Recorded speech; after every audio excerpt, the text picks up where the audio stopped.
This is my Cobra 29 LTD Classic that was in my truck. I had gone and opened up this VR4, which is turning the screw counterclockwise all the way open. I put it back in my truck. I did notice a little bit more power.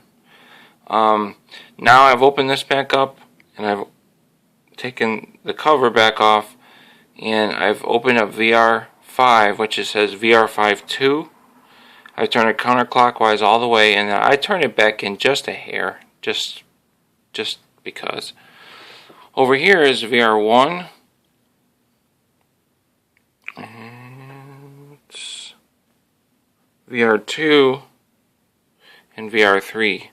And I did the same thing. I just turned them counterclockwise all the way open. Therefore, I guess from what I can tell, for RF gain, for more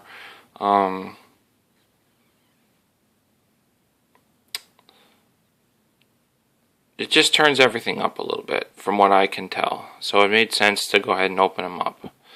And but I'm also making this video just to get some feedback and see what you guys think.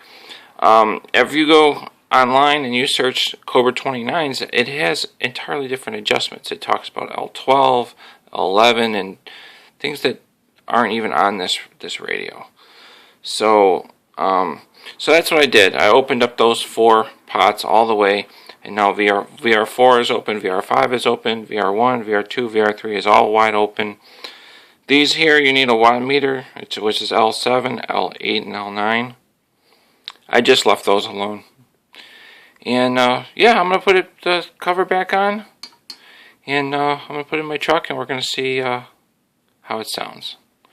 If you guys have any feedback, just good feedback though, not "you're an idiot, what are you doing?" because all I did was adjust some screws. I can always put them back.